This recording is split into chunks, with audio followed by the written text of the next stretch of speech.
Throughout history, humanity has grappled with conflict and war, yet amid the brutality, certain universal laws of warfare have emerged.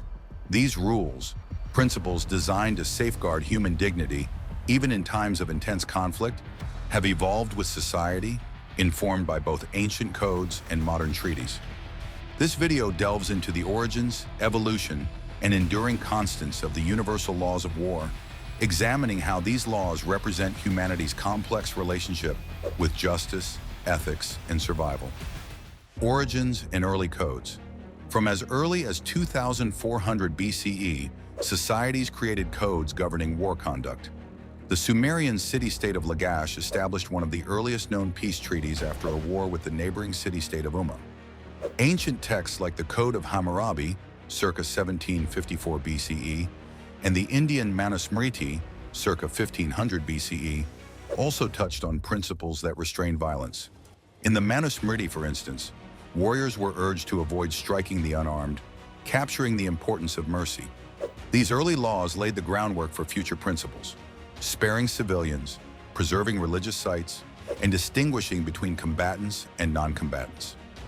In ancient Greece, particularly during the Peloponnesian War, practices began resembling modern norms, like respecting diplomatic envoys. The Mahabharata, an ancient Indian epic, explicitly prohibited the killing of prisoners of war, again underscoring the concept of ethical limits. Roman contributions in the Middle Ages. The Romans contributed significantly to the codification of wartime conduct. During the Republic and Empire eras, Roman military law stressed respecting the defeated and prohibited looting and harm to civilians and temples. Their actions, though at times brutal, were tempered by a legal framework that viewed excessive cruelty as a dishonorable act. The Christianization of Europe brought the Church's influence to the laws of war. By the 12th century, the Church issued the Truce of God, a declaration prohibiting violence on holy days, which aimed to reduce war's impact on civilians. The Code of Chivalry also arose, with knights sworn to protect the defenseless and treat prisoners with respect.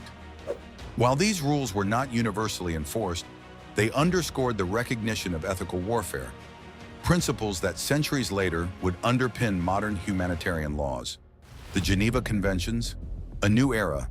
The horrors of the Crimean War, 1853 to 1856, and the American Civil War, 1861 to 1865, spurred widespread calls for humane laws governing conflict.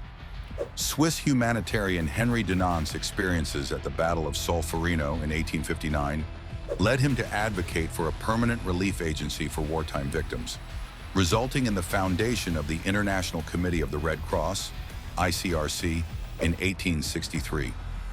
The First Geneva Convention in 1864 marked a turning point, establishing rules for treating wounded soldiers and, for the first time, formalizing protections for medical personnel. By World War I, the Geneva Conventions expanded to address prisoners of war. The brutal impact of gas attacks during the conflict led to the 1925 Geneva Protocol, which banned chemical and biological warfare, setting a precedent for outlawing specific weapons. The Geneva Conventions reached their modern form in 1949 after World War II revealed shocking civilian suffering. These conventions outlined the protection of wounded soldiers, sailors, prisoners of war, and civilians, making clear distinctions between combatants and non-combatants. The additional protocols of 1977 reinforced these protections, emphasizing the importance of safeguarding civilians in conflicts within and between states. Core principles of modern laws of war. The Geneva Conventions and their additional protocols remain the foundation of modern international humanitarian law. At their core, these laws are based on four main principles that continue to guide conflict today. Number 1. Distinction. Combatants must always distinguish between military targets and civilian ones, a principle rooted in both ancient customs and modern treaties. This ensures that civilians and their property are shielded from direct attacks. Number 2. Proportionality. Attacks must be proportionate to the military advantage gained, ensuring minimal harm to civilians.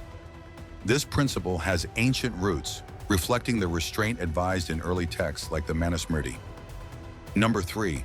Necessity. Military actions must be necessary for achieving legitimate objectives, and must avoid excessive harm. This concept aligns with historical beliefs that even in war, excessive cruelty serves no purpose and harms societal welfare. Number 4, humanity. The concept of humanity calls for sparing those not participating in the conflict and forbids unnecessary suffering. The Christian influence on medieval warfare emphasized treating prisoners with respect, a notion formalized in the Geneva Conventions. Enduring themes and adapting to modern warfare. While the core principles remain, the nature of warfare has changed drastically, requiring adaptation. Traditional laws focused on armed forces clashing on battlefields, but contemporary warfare often involves irregular forces, cyber warfare, and urban battlegrounds, challenging established norms. Non-state actors and asymmetrical warfare. With the rise of non-state actors like insurgents and terrorist groups, applying the Geneva Conventions has become more complex. In conflicts where one side does not represent a nation, questions arise about enforcing treaties that were traditionally agreements between states. However, Additional Protocol 2, 1977, attempts to address these by extending humanitarian protections to victims of internal conflicts. Cyber warfare. Modern warfare increasingly includes digital attacks targeting infrastructure, information, and essential services.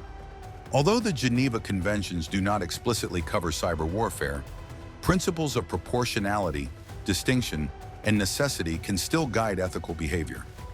International bodies continue debating how to adapt existing laws to cyber threats, recognizing the need for clear regulations in this realm.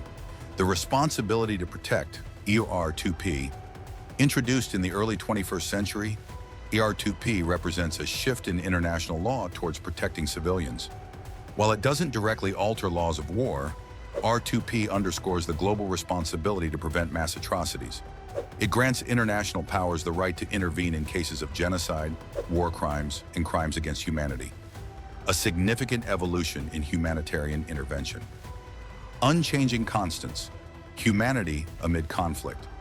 Despite advances, certain principles of the laws of war have remained constant throughout history, demonstrating the enduring values of human decency.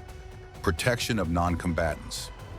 Sparing civilians is a principle that has existed since the earliest records of conflict. Ancient codes, medieval chivalry, and modern conventions all reflect this commitment. Respect for the dead and wounded. From the Mahabharata to the Geneva Conventions, every society recognizes the sanctity of life, even in death. The concept of providing care for the wounded, regardless of their allegiance, is a rare universal in human ethics. The prohibition of unnecessary cruelty. Whether through the Truce of God or the Geneva Conventions, the prevention of excessive suffering remains a foundational principle, illustrating humanity's belief that war's necessity doesn't justify cruelty. The challenge of enforcement. The effectiveness of these laws often hinges on the will of nations and leaders to abide by and enforce them. International courts like the International Criminal Court, ICC, were established to hold war criminals accountable, but enforcement is challenging. Compliance remains inconsistent as nations balance political interests with humanitarian commitments. Nonetheless, these laws serve as a moral compass, reminding society of a shared commitment to humanity. Even when violated, they remain as records of what humanity strives to uphold, the future of the laws of war. As technology advances and warfare evolves, so too will the laws that govern conflict. Future challenges may include developing clearer regulations around autonomous weapons, extending protections in cyber warfare, and balancing humanitarian principles with the realities of asymmetrical conflict. Yet the core values, the protection of civilians, the humane treatment of prisoners, and the minimization of suffering, will endure. The journey of the laws of war, from ancient codes to modern treaties, reflects humanity's age-old struggle with the ethics of conflict. Each generation has left its mark, adapting the rules to fit the warfare of the time, while retaining a sense of justice and respect. In every era, these laws stand as a testament to our hope that, even in war, human dignity can and must be preserved. This evolution reveals more than just the story of law. It reflects humanity's enduring desire for compassion, justice, and respect. even when faced with the horrors of war.